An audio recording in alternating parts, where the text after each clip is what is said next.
My name is Jess and welcome to the Storyteller Fox. Come along and listen to read aloud books, be it for bedtime, story time, or simply to read along. Hello and welcome to the Storyteller channel. The Ant and the Grasshopper.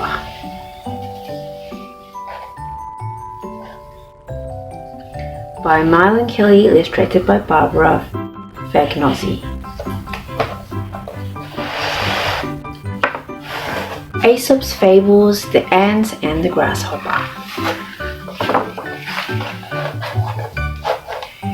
It was a warm, sunny summer's day. There was a grasshopper in a field, and he was hopping about, chirping and singing very loudly. Every day he sang, danced, played music, and ate to his heart's content.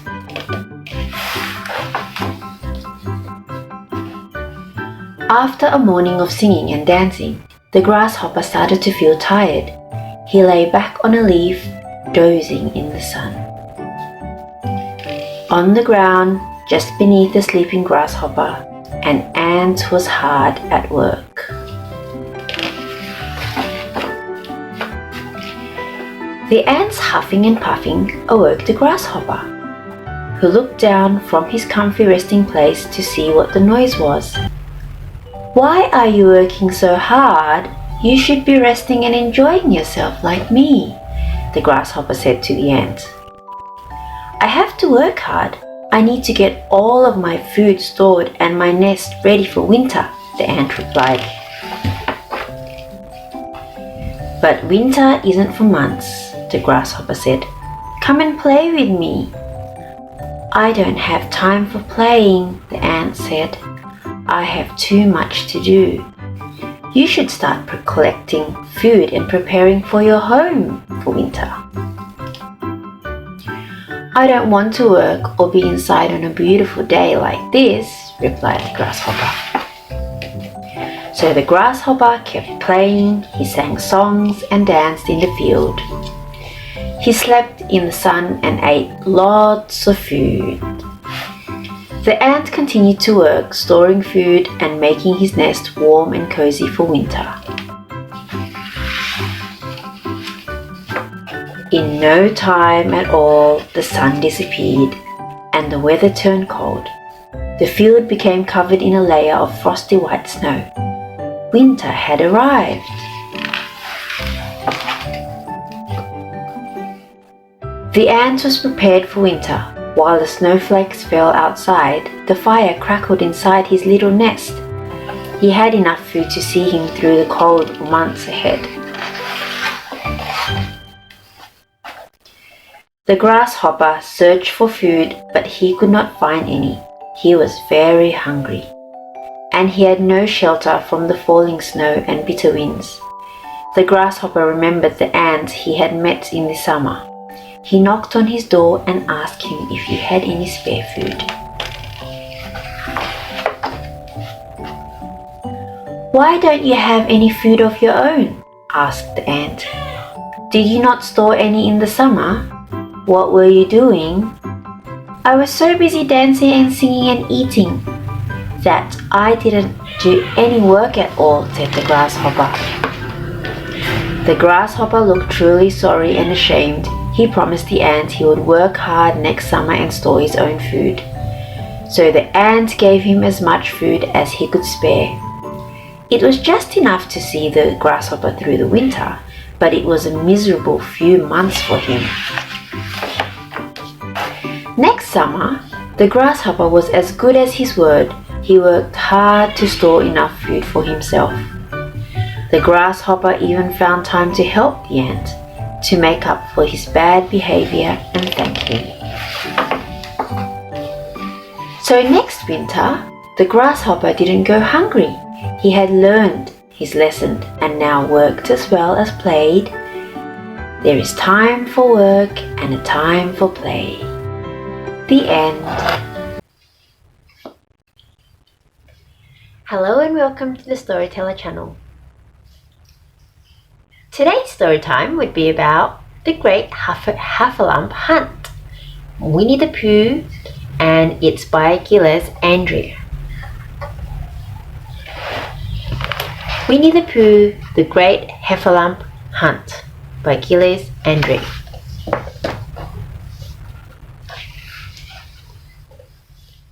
Piglet trotted happily beside his best friend Pooh, talking about nothing much, as best friends often do, when suddenly Pooh stopped and said, "I've got a grand idea. I'm going to catch a heffalump. I've heard they live round here." "A heffalump?" squeaked Piglet. "But they're huge, wild, scary beasts, and Rabbit says they like to roast fresh piglets for their feasts." "Well, that's why I must catch one," Pooh declared. Then, with a clap, he said, "Aha! I've got a plan. Let's set a cunning trap."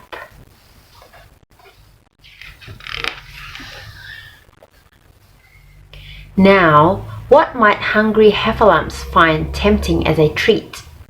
Aside from piglets, pondered Pooh. "My guess is something sweet.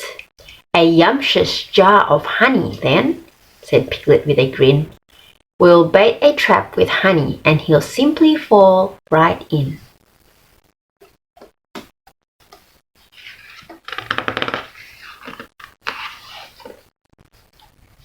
"What a grand idea," said Pooh.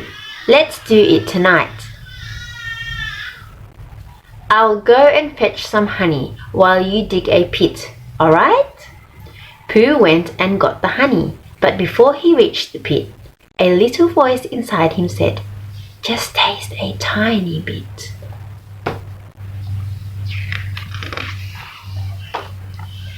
He found the pit his friend had dug and passed the honey down. "There's hardly any left," squeaked Piglet, giving Pooh a frown. "There's just the right amount," said Pooh. "I gave it careful thought. Let's meet at 6 tomorrow, then, and find out what we've caught." So Pooh and Piglet went to bed, but neither was prepared for the fact that Pooh was hungry and that Piglet was, well, scared.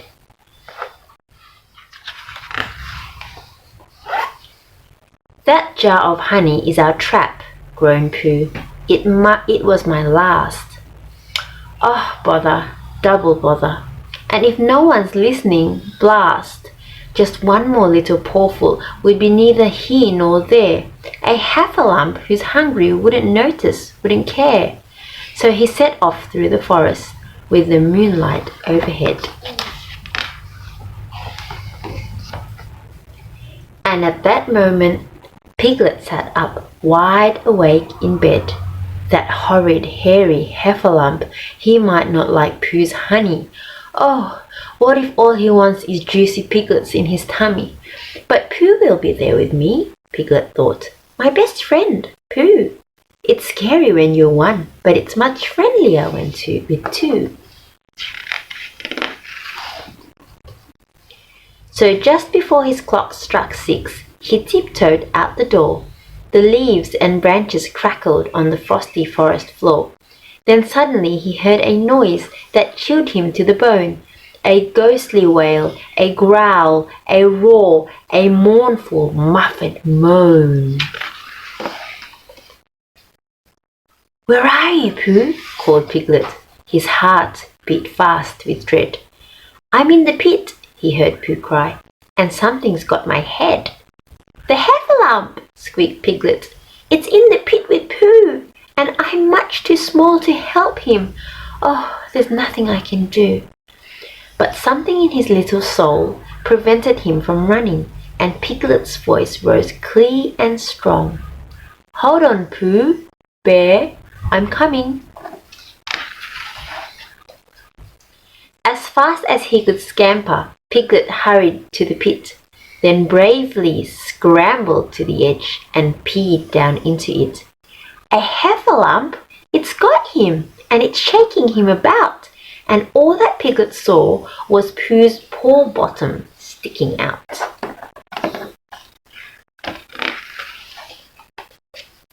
He summoned all his strength and smacked the monster on the head. "Take that, you naughty heffalump! Now, let Pooh go," he said. Then Piglet gave one final heave, and with a squelching sound, out popped Pooh completely and collapsed onto the ground. "The heffalump, it's vanished," Piglet said. "It won't get far." But there, in Piglet's arms, Pooh saw an empty honey jar.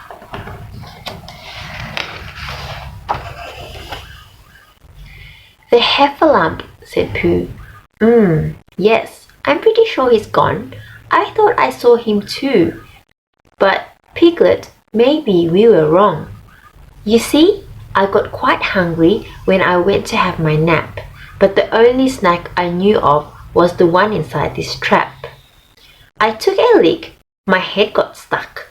I thought, this is the end, but there you were, dear Piglet, my brave rescuer, my friend.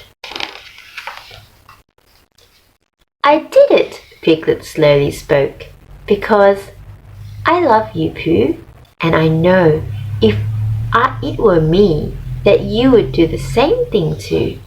I would, said Pooh, and thank you. Then he sniffed and wiped his eyes. I'd rescue you from heffalumps, but maybe let's not try.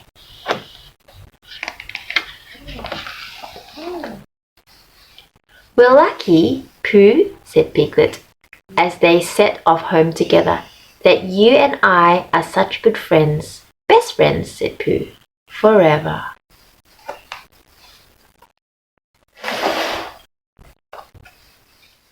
Thank you so much for watching. Hello and welcome to the Storyteller channel. In today's story time, I will be reading you a book called The Owl Who Was Afraid of the Dark.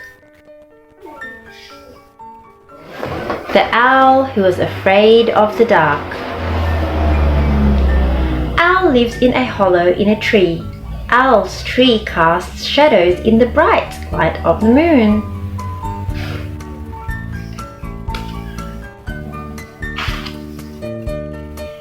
Owl gazes out from her hollow with big round golden eyes. She sees the shiny moon. She sees the bats fly by. She sees the little foxes near their den.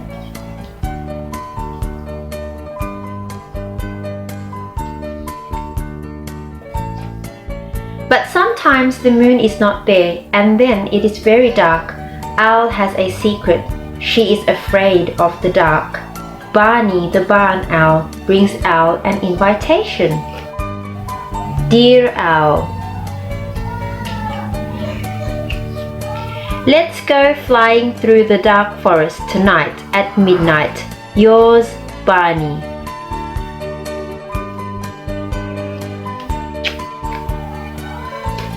Poor Owl, she would love to go with Barney, but the night is so dark. What might be waiting out there? It is too dark tonight, says Owl. Sadly, Barney flies away.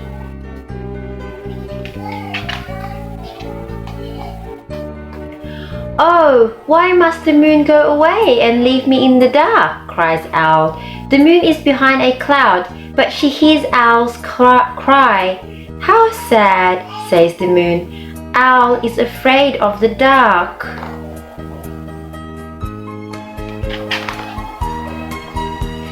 The moon glides down to perch in Owl's tree. Owl, she says gently, I am your friend. I watch over you each and every night. But sometimes you are not in the sky, says Owl. The little foxes gaze at the lovely moon.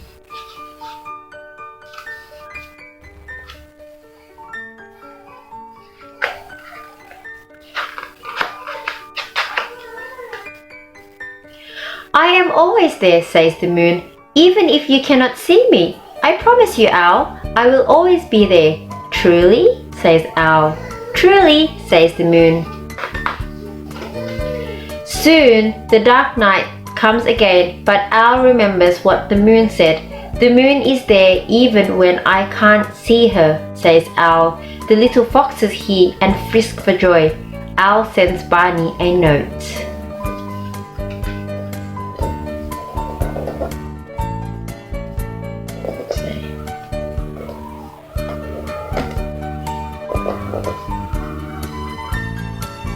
Dear Barney, let's go flying through the dark forest. Tonight at midnight, yours, Owl.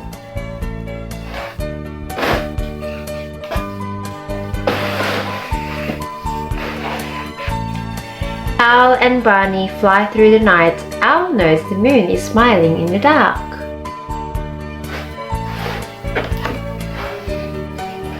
I hope you've enjoyed the story. For more exciting stories, please remember to like and subscribe at the Storyteller channel. Bye for now.